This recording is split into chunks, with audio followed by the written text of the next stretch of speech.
যত মুসিবত এবং বিপদ আপদ, সমস্যা এবং বাধা বিপত্তি আমাদের চলতি পথে, আমাদের জীবনের পথে আসে, এগুলো সবগুলোই আমাদের দুহাতের কামাই। আর কখনো কখনো এগুলো আল্লাহর তরফ থেকে বান্দার জন্য পরীক্ষা স্বরূপ হয়।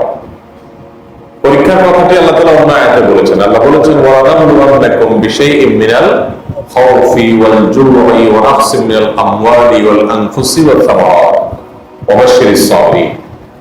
আমি অবশ্যই তোমাদেরকে পরীক্ষা করব, পরখ করব, ভয় দিয়ে, শঙ্কা দিয়ে, ক্ষুধা দিয়ে, দারিদ্র দিয়ে, দুর্ভিক্ষ দিয়ে, এবং তোমাদের ফল ফসল, সম্পদ সম্পত্তি ইত্যাদি প্রচুর পরিমাণে কমিয়ে দিয়ে হঠাৎ করে আমি পরীক্ষা করতে চাই। আর তোমাদের মধ্যে এই ধরনের পরিস্থিতিতে যে ব্যক্তি ধৈর্যশীল হিসাবে নিজেকে প্রমাণ করতে সক্ষম হবে, তাকে তোমরা সুসংবাদ দাও, তাকে তুমি সুসংবাদ দাও। তো এই আয়াত থেকে বোঝা যায় যে বিপদ মুসিবত এগুলো আমাদের জীবনের অবিচ্ছেদ্য অঙ্গ। আল্লাহ তাআলা পৃথিবীতে এমন কোনো মানুষ পাঠান নাই যার জীবনে কখনো কোনো বিপদ বা মুসিবত হয়নি। বিপদ এবং মুসিবত এটা দুনিয়ার জীবনের অবিচ্ছেদ্য অংশ। দুনিয়ার জীবন শেষ করার পর অনন্ত অসংখ্যের যে যাত্রা শুরু হবে, সেখানে কেউ সুখে থাকলে সে নির্বিচ্ছিন্ন সুখ ভোগ করবে, সেখানে দুঃখের কোনো নামগন্ধ থাকবে না। আবার কেউ যদি দুঃখের মুখোমুখি হয়, তাহলে সেখানেও সে নির্বিচ্ছিন্ন দুঃখের মুখোমুখি হবে, সেখানে সুখের কোনো লেশ মাত্র থাকবে না। আর দুনিয়াটাকে আল্লাহ তাআলা এমন ভাবে সৃষ্টি করেছেন যে এখানে সুখ এবং দুঃখ দুইটাই দিয়ে রেখেছেন। এর অন্যতম একটি কারণ, হাজার রহস্য হিকমত আল্লাহ তাআলা রয়েছে। তিনি আহকামুল হাকিমিন, মহান সৃষ্টিকর্তা। তার প্রতিটা কর্মের সকল রহস্য ভেদ করা, এটা মানব মস্তিষ্ক দ্বারা কখনোই পুরোপুরি সম্ভব নয়। তবে মানুষ আল্লাহ তাআলার বিভিন্ন কাজের, বিভিন্ন সৃষ্টির রহস্য সম্পর্কে আল্লাহর দেয়া বিবেক বুদ্ধি দিয়ে বিভিন্ন রকমের রহস্যের দিক উন্মোচন করতে পারে। সেগুলোর ফলে তাদের ঈমান বৃদ্ধি হয়। আখিরাতের সুখ এবং আখিরাতের দুঃখ, এটার স্যাম্পল হলো দুনিয়ার সুখ এবং দুঃখ। এগুলো মূল না, এটা শুধুমাত্র নমুনা যে এইটাই হবে, কিন্তু এরকম না, এর চাইতে অনেক ব্যস্তম হবে মূলটা। জাস্ট আইডিয়া দিয়েছেন আল্লাহ রাব্বুল আলামিন। এই জন্য একটি হাদিসে বর্ণিত হয়েছে, নবী করিম সাল্লাল্লাহু আলাইহি ওয়াসাল্লাম ইরশাদ করেছেন, দুনিয়াতে একজন মানুষ যে অনেক বেশি সুখী ছিল, আমরা বলি চিরসুখী। আসলে চিরসুখী বলতে কিছু নাই, কারণ মায়ের গর্ভ থেকে যে আসছে তখনই কাঁদতে কাঁদতে আসছে, তাহলে চিরসুখী কিভাবে হয়? কোনো না কোনো সময় তার জীবনে অবশ্যই কষ্ট হয়েছে, হবে, হতে বাধ্য। অতএব চিরসুখী বলতে কিছু নাই, আবার চির দুঃখী বলতেও কিছু নাই। তারপরেও আধিক্য বিবেচনা করে আমরা বলি, যার জীবনে সুখের পরিমাণ বেশি তাকে আমরা চিরসুখী বলি, দুঃখের পরিমাণ বেশি হলে তাকে চিরদুঃখী বলি বা জনম দুঃখী বলি। তো এই তথাকথিত চিরসুখী মানুষটি, যার জীবনে খুব একটা বিপদ মুসিবত মানাতে হয়নি, এই লোকটাকে যদি জাহান্নামের চারপাশ দিয়ে একটা চক্কর দেয়ানো হয় বা একটু ঘোরানো হয়, জাহান্নামের আশপাশে নেওয়া হয়, সেখানকার যে কষ্টের আঁচ সে অনুভব করবে, সে পৃথিবীতে তার জীবদ্দশায় যত সুখ ভোগ করেছে তার সকল সুখের কথা ভুলে যাবে। এত বেশি কষ্ট সেখানে থাকবে। দুনিয়াতেও দেখা যায় যে আমরা অবশ্যই অনেক বেশি কষ্ট করলে পেছনের সুখের কথা একেবারে বেমানব ভুলে যায়। ঠিক একই ভাবে একজন মানুষ যখন দুনিয়াতে তথাকথিত জনম দুঃখী বা চির দুঃখী, যেটাকে আমরা বলি, অনেক বেশি দুঃখ যার জীবনে ছিল, এই লোকটাকে যদি জান্নাতের কাছাকাছি নেওয়া হয়, জান্নাতের যে নাজ নেয়ামত রয়েছে সেগুলো কিছুটাও সে দূর থেকে অনুভব করার সুযোগ পায়, তাহলে তার সারা জীবনের সকল দুঃখ, সকল কষ্ট, এগুলো সব সে ভুলে যাবে। তো এখান থেকে বোঝা যায় দুনিয়ার এই দুঃখ এটা আসল দুঃখ না, দুনিয়ার এই সুখ সেটাও আসল সুখ না। এটা বলতে পারেন কিছুটা আইডিয়া দেয়া মাত্র, যে দুনিয়ার এই সুখ দেখার পর ইমানদার সাথে সাথে জান্নাতের নেয়ামতের কথা স্মরণ করবে, যে তারা জান্নাতে না জানি কেমন হবে। দুনিয়ার দুঃখ এটা অনুভব করার পর ইমানদার চিন্তা করবে জাহান্নামের দুঃখ দুর্দশা না জানি কেমন হবে। তো এইরকম পরিস্থিতিতে আল্লাহ রাব্বুল আলামিনের কাছে একজন ইমানদার সর্বাবস্থা নিজেকে সমর্পণ করে রাখবে। সুখের সময় আমরা অনেকেই মোটামুটি আলহামদুলিল্লাহ ভালো একটা অবস্থানে মানসিক ভাবে থাকি, কিন্তু যখন দুঃখ দুর্দশা দেখা দেয় তখন আমাদের মধ্যে নানা রকমের অস্থিরতা শুরু হয়, নানা রকমের ব্যাকুলতা শুরু হয়, নানা রকমের সমস্যা এবং ব্যত্যয় শুরু হয়। এই জাতীয় সমস্যাগুলোতে একজন ইমানদারের করণীয় কি হবে, আজকে আমরা সে বিষয়ে কথা বলার চেষ্টা করবো ইনশাআল্লাহ তাআলা। যে আল্লাহ রাব্বুল আলামিন বিপদ এবং মুসিবত যে আমাদের জীবনে দেন, এই বিপদ এবং মুসিবত গুলো আমাদের জীবনের গুরুত্বপূর্ণ অংশ। আমরা যারা বিপদে পড়ি, মুসিবতে পড়ি, বেশিরভাগ মানুষই এই টাইমগুলোতে আমরা খুব বেশি হাহাকার করি, খুব বেশি অস্থির হয়ে পড়ি। এটা মানবীয় প্রকৃতি বলতে পারে। আর আল্লাহ রাব্বুল আলামিন দেখতে চান যে বান্দা এই সময়টাতে কি করে। সুসময়ে অনেকেই আলহামদুলিল্লাহ সুবহানাল্লাহ জিকির আজকার দান সদকা আল্লাহর শুকর এগুলো আদায় করতে পারে, কিন্তু সময়টা যখন খারাপ যায় তখন মানুষ কি করে, এটা হলো দেখার বিষয়। আপনি অনেক ভালো মানুষকে দেখবেন যে উনি খুব ভালো, ওনার আচরণ খুব ভালো, ওনার আখলাক ভালো, বা সময়টা যখন একটু কঠিন যায়, কোনো কারণে একটু ব্যাটে বলে না হয়, তখন দেখবেন যে চেহারা এবং হাবভাব সবকিছুতে আমূল পরিবর্তন, দুই রূপ। তখনকার রূপ পরের রূপের সাথে কোনো মিল খুঁজে পাওয়া যায় না। তো এই জায়গাটাতে আমাদেরকে পারফর্ম করতে হবে, যে আমার পারফরমেন্স যেন এমন হয় যে আমি ধৈর্যশীল হিসাবে নিজেকে প্রমাণ করতে পারছি। আর এই জন্য আল্লাহ তাআলা পরীক্ষা সম্পর্কিত আয়াতে বলে যে আমি বান্দাকে বিভিন্নভাবে পরীক্ষা করবো। আল্লাহ তাআলা দিয়েও পরীক্ষা করেন, নিয়েও পরীক্ষা করেন। আল্লাহ তাআলা সুস্থ রেখেও পরীক্ষা করেন, অসুস্থতা দিয়েও পরীক্ষা করেন। এই পরীক্ষার সময় আল্লাহর উপরে সন্তুষ্ট থাকাটা হলো গুরুত্বপূর্ণ। আর সন্তুষ্ট থাকাটা সহজ হবে যদি আপনি এই বিপদ এবং মুসিবত গুলো আল্লাহর তরফ থেকে আসছে, এটি আপনার একটা পরীক্ষার জায়গা, এখান থেকে আপনার একটা অ্যাচিভমেন্ট করার সুযোগ আছে, এই বিষয়গুলো যদি আপনি রিলেট করতে পারেন, তখন আপনার জন্য পরীক্ষায় উত্তীর্ণ হওয়াটা কি হবে, সহজ হবে। একজন পরীক্ষার্থী তিনি যে কোনো কঠিন পরীক্ষার মুখোমুখি হয়েছে, তিনি জানেন এই পরীক্ষায় তিনি ভালো করতে যদি পারেন তাহলে সেক্ষেত্রে তার একটা ভালো অর্জন হবে, তিনি একটা ভালো জায়গায় যেতে পারবেন। তো সেই জন্য সে আল্লাহর বান্দা কিন্তু যত কঠিনই হোক পরীক্ষা উত্তীর্ণ হওয়ার জন্য আপ্রাণ চেষ্টা করে এবং সেই পরীক্ষায় একটা জায়গায় চলে যায় আলহামদুলিল্লাহ। আবার একটা মানুষ যদি এরকম কোন কষ্ট বা মুসিবতকে সেভাবে না নিতে পারেন যে এরপরে আমার সুখ বা শান্তি আসতে পারে বা এর মাধ্যমে আমার সুখ শান্তি নিরূপিত হবে, এটা যদি সে অনুভব করতে না পারে, তখন তার জন্য একটা আযাবই আযাব হয়, হতাশা আর হতাশা ছাড়া কিছুই নাই। ইমানদারের সাথে বেঈমান বা আল্লাহর প্রতি যার ঈমান নাই, যে অবিশ্বাসী, তার পার্থক্যের এটা একটা জায়গা। ইমানদার সকল কঠিন পরিস্থিতিতে তার একটা সান্ত্বনা আছে, তার একটা নিজেকে নিজে প্রবোধ দেওয়ার জায়গা আছে যে আমার পরীক্ষার পিরিয়ড চলছে, আমি শুধুমাত্র এই টাইমে সবর করে ধৈর্য ধারণ করে আল্লাহর প্রতি পরিপূর্ণ ঈমানটাকে ধরে রাখাটাই হলো আমার চ্যালেঞ্জিং। এটা যদি করতে পারি তাহলে আল্লাহ কোরআনে বলেছেন ওয়াবাশশিরিস সাবিরিন, ধৈর্যশীলদেরকে আপনি সুসংবাদ দিয়ে রাখেন হে রাসূল। আর হাদিসে আসছে নবী করিম সাল্লাল্লাহু আলাইহি ওয়াসাল্লাম বলেছেন আস-সাবরু সাওয়াবুহু আল জান্নাহ, ধৈর্য এটার বিনিময়ে আল্লাহ কি দিবেন, জান্নাত দিবেন। আপনি ব্যবসা বাণিজ্য করছেন, একের পর এক মার খাচ্ছেন, ধরা খাচ্ছেন, লস হচ্ছে, কোমরটা সোজা করতে পারছেন না, একটু সোজা হচ্ছেন তো আবার আঘাত আসছে। কোভিড-19 যে যাইতে না যাইতে একটু পোষানোর চেষ্টা করছেন, এর মধ্যে আবার রাশিয়া ইউক্রেন যুদ্ধ চাপা, এরপরে আবার দেশীয় বৈশ্বিক নানান সমস্যা দেখা দিল, কোমর সোজা করতে পারছেন। আপনি যদি এর রহস্যটার দিকে একটু তাকান যে আল্লাহ রাব্বুল আলামিন আমাকে পরীক্ষা করতে চাইছেন এবং এই পরীক্ষা যদি আমার সবকিছু হারিয়েও ফেলতে হয় আর তার বিনিময়ে জান্নাত হয়, তাহলে ডিলটা কি লসের ডিল হলো না লাভের ডিল হলো? দুনিয়াতে আপনার কষ্ট হলো, কষ্ট হতে কি হবে, আপনার ব্যবসা বাণিজ্য সব যেতে যেতে যেতে যেতে যেতে আপনি রাস্তা দাঁড়ায় গেলেন, এই তো, এর বেশি কিছু তো হবে।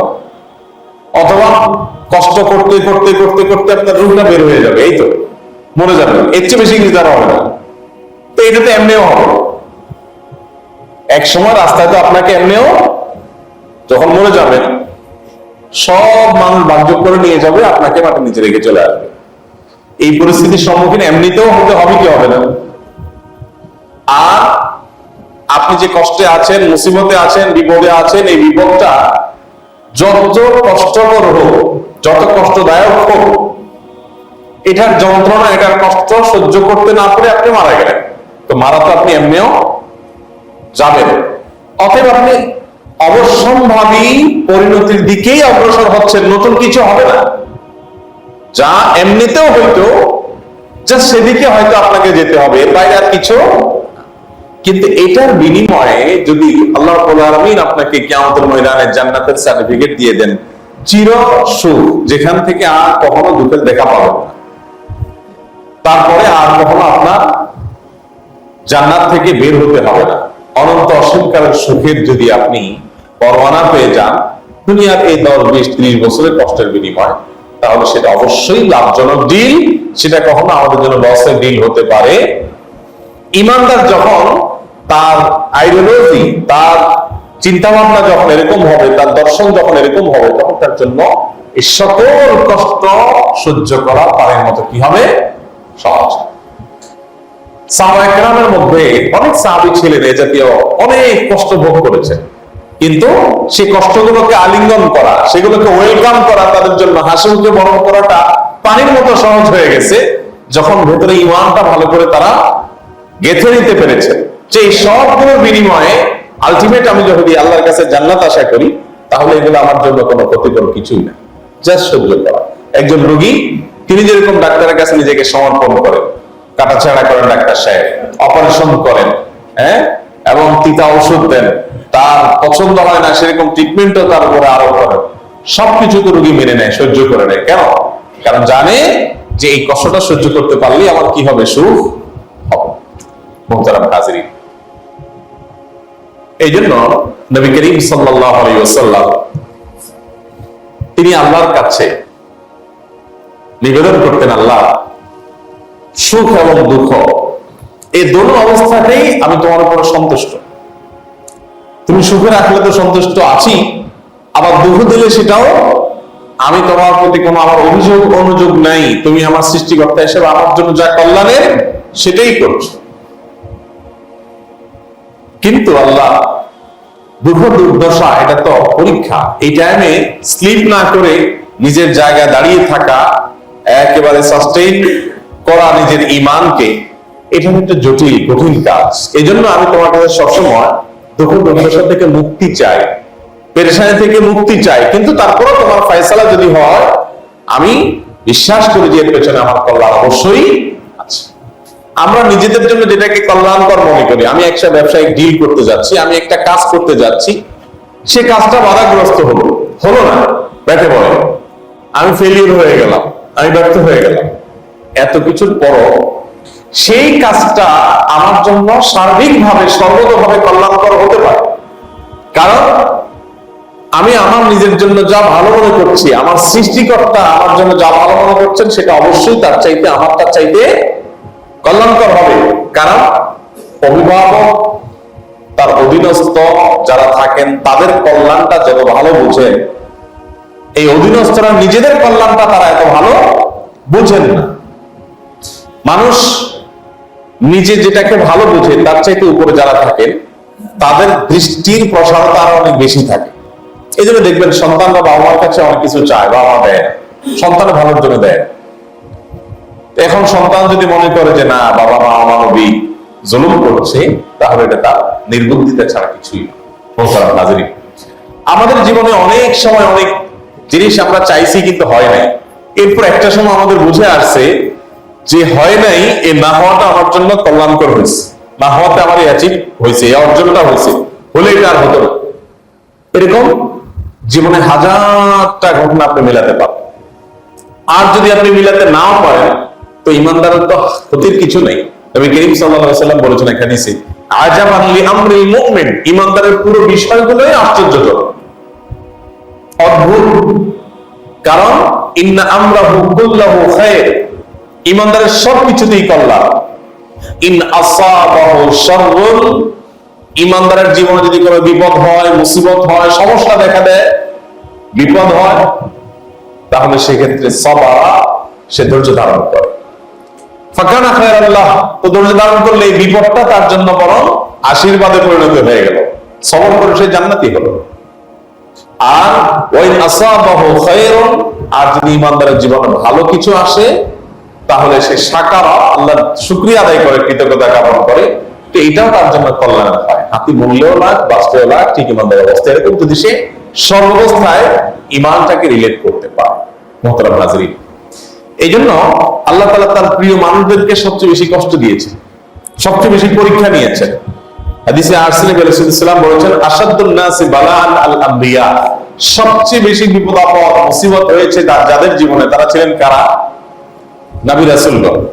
আপনি আমাদের নবী করিম সাল্লাল্লাহু আলাইহি ওয়াসাল্লামের জীবনী দেখেন, একেবারে ওয়াফাতের আগ পর্যন্ত কত রকমের টেনশন আর প্রেশার একটা মানুষের জীবনে হতে পারে, সবগুলো তাকে দেওয়া হয়েছে। মক্কা বিজয় করেছেন, তার সামান্য কিছু পর দুনিয়া থেকে চলে গেছেন। এর আগ পর্যন্ত একের পর এক মুসিবত। মক্কাতেও তাকে বিপদ আপদ সহ্য করতে হয়েছে, মদিনায় আসার পর তাকে শান্তি থাকতে দেওয়া হয়নি, কিন্তু শেষ হাসিটা হেসে দুনিয়া থেকে চলে গেছে। ইমানদারের সান্ত্বনার জায়গাই হলো এটা, যে আল্লাহর নবী এবং আল্লাহর রাসূলগণের জীবনে যদি বিপদ আপদ আসতে পারে, আমি কি? অনেকে আছে দেখবেন ফাসিক, ফাজের, পাপিষ্ঠ, এদের জীবনে কোনো বিপদ আপদ আসে না। এটাকে আমি এক্সাম্পল দিয়ে বোঝানোর চেষ্টা করি যে ভর্তি হয়, সে পড়াশোনার জন্য মারধর খায়, শাসনের মুখোমুখি হয়, পরীক্ষা দিতে হয়, কষ্ট সহ্য করতে হয়। আর যে ভর্তি হয় না, তার তো এগুলোর কিছু নেই। যে আল্লাহর প্রতি ঈমানই আনে নাই, বেঈমান, তার তো হিসাবের খাতাই নেই। খাতাই নেই বলতে তার ভালো আর মন্দের কি, তার তো টোটালি মন্দ, অতএব সে তো অনন্ত অসংকালে জাহান্নামী হিসাবে যাচ্ছে। আর যে আল্লাহ তাআলার প্রতি ঈমান আনয়নকারী বান্দা, তার জীবনে তো কঠিন হয়। আপনি যখন দেখবেন আপনার ছেলেটা সিগারেট হাতে নিছে, আপনি টের পান, আর চোখের সামনে কোন রকম পড়ে যায়, তাহলে আপনি তো উত্তম মধ্যম দিবেন, সন্দেহাতীত ভাবে তাকে শাসন করবেন। কিন্তু আপনার আশেপাশে চোখের সামনে কত ছেলে সিগারেট খাচ্ছে, আরো কত অন্যায় অনাচার করছে, আপনি দেখেও সেগুলাতে তেমন করে ইন্টারফেয়ার করবেন না। কেন করবেন না? কারণ এগুলো তো আমার ছেলে না, এটা আমার ছেলে। অতএব যেটাকে মানুষ নিজের হিসাবে অন করে, তার প্রতি যে মানসিকতা থাকে, অন্যদের প্রতি সেই মানসিকতা থাকে না। একজন বেঈমান, একজন অবিশ্বাসী মানুষ, একজন ফাসিকের সাথে একজন ইমানদারের পার্থক্যের জায়গা হবে এখানে। এই জন্য মুহতারাম হাজরিন, জীবনের যত মুসিবত আসবে, জীবনের যত কষ্ট আসবে, জীবনে যত বিপদ আসবে, এই প্রত্যেকটা বিপদকে আশীর্বাদ হিসাবে নিতে হবে এবং আমার জন্য কল্যাণকর মনে করে আল্লাহর পরে তৃপ্তির ঢেকুর গিলে শুকর আদায় করা এবং সবর করতে হবে। জান্নাত পুরাটাই হলো সবরের বিনিময়। এক হাদিসে নবী সাল্লাল্লাহু আলাইহি ওয়াসাল্লাম বলেছেন, হুফাতিল জান্নাতু বিল মাকারি, জান্নাতকে চতুর্পাশে হাজার হাজার কাঁটা এবং অপছন্দনীয় কর্ম দিয়ে পরিবেষ্টন করে রাখা হয়েছে। অর্থাৎ জান্নাতে যদি আপনার এন্ট্রেন্স করতে হয়, আপনাকে যদি জান্নাতে ঢুকতে হয়, তো সেক্ষেত্রে জান্নাতের চারপাশে হাজার বাধা, বিপত্তি, মুসিবত, সমস্যা, অপছন্দনীয় বিষয়গুলো আল্লাহ দিয়ে রেখেছেন। এগুলো একটা একটা একটা করে ওভারকাম করে করে আপনাকে জান্নাত পর্যন্ত যেতে হবে। তার মানে অনেক অপ্রিয়, অনেক তিক্ত, অনেক অপছন্দনীয় বিষয়কে গ্রহণ করা এবং বরণ করা মানুষকে থাকতে হবে, তার মাধ্যমে আমরা জান্নাতে যেতে পারবো। আল্লাহ তাআলা আমাদেরকে সবরকারী এবং ধৈর্যধারীদের কাতারে শামিল হওয়ার তৌফিক দান করুন। প্রিয় নবী সাল্লাল্লাহু আলাইহি ওয়াসাল্লামের হাদিসে, যেটি শেষে বলছিলাম, এই হাদিস তিনি আরো বলেছেন যে নবীদের প্রতি আল্লাহর বিপদ আপদ এবং মুসিবত বেশি হয়, সুম্মাল আমসাল ফাল আমসাল, এরপর নবীদের সাথে যার যত সাদৃশ্য হবে, তার জীবনের পরীক্ষা তত বেশি হবে। কিছু এক্সেপশন আল্লাহ তাআলা রাখেন, যে তাকে আল্লাহ তাআলা এত বেশি পরীক্ষা নেন নাই, কিন্তু নরমাল এবং সাধারণ চিত্র হলো যে আল্লাহ রাব্বুল আলামিন মানুষকে প্রচুর পরিমাণে পরীক্ষা নেন, সে ঈমান এনেছে যেটা প্রমাণ করার জন্য। কোরআন কারীমের জন্য আল্লাহ তাআলা বলেছেন, মানুষ কি ধারণা করেছে না যাই না বলবে আমরা ঈমান আনলাম আর তাকে কোনো পরীক্ষা করা হবে না? এটা কিভাবে কল্পনা করছো? তুমি ঈমান আনছো বলছো, তাহলে পরীক্ষায় তুমি প্রবেশ করে গেলা, এবার আমাদের সমাজের একটা চিত্র দেখবেন, অনেক লোক বলে যে কই ইউরোপিয়ানরা, পশ্চিমারা, যারা ইমান নাই, অমুসলিম, কাফের, তারা তো আমাদের কাছে ভালোই আছে। অনেক নাস্তিককেও বলতে শুনবেন যে কই ইমানদাররা আল্লাহর প্রতি ইমান আনছে, তারা আল্লাহর বান্দা, আল্লাহর রহমান, আল্লাহ রাহিম, কই তাদের তাহলে তুমি বলবা? আল্লাহ তাআলা কোরআনে ঘোষণাই দিয়ে দিয়েছে যে তারা কি ধারণা করেছে যে তারা বলবে আইয়াকুলু আমান্না, তারা আল্লাহর উপরে ঈমান আনছে, এটা বলবে অহম লা ইফতারনা, তাদের কোনো পরীক্ষা করা হবে, এটা কিভাবে তারা কল্পনা করবে? এই জন্য ভাইরা আমার, প্রতিটা পরীক্ষাকে ইমানদার বরং ইমানের মিটার যখন খুব উপরে তুলতে পারবে, তখন সে পরীক্ষাকে বিপক্ত বরং এনজয় করবে, যে তাহলে আমার সেটা এসে গেছে, যেটা কথা কোরআনে বলা হয়েছে, বলে জান্নাতে যাওয়ার আশা করা কঠিন। আল্লাহ তাআলা আমাকে আপনাকে আমাদের সবাইকে ধৈর্যশীল মানুষ হওয়ার তৌফিক দান করুন, সবরকারীদের কাতারে শামিল হওয়ার তৌফিক দান করুন, এবং সবরের বিনিময়ে আল্লাহ তাআলা একমাত্র জান্নাত রেখেছেন। অতএব এই সবরটা কোনো বিকল্প আমাদের নাই। সংযম, নিয়ন্ত্রণ, সবর, সর্বস্থা হাসি মুখে থাকা এবং আল্লাহর সকল সিদ্ধান্তকে বরণ করে নেওয়ার মতো ইমানের শক্তি, এটা অনেক কঠিন একটা বিষয়। এর জন্য দোয়া করতে হবে, এর জন্য চেষ্টা করতে হবে, আত্মসমালোচনা করতে হবে এবং নিজেকে নিয়ে স্টাডি করতে হবে যে আমার ভিতরে ত্রুটিটা কি পরিমাণ আছে, কিভাবে সেটা কমানো। আল্লাহ তাআলা আমাদের সবাইকে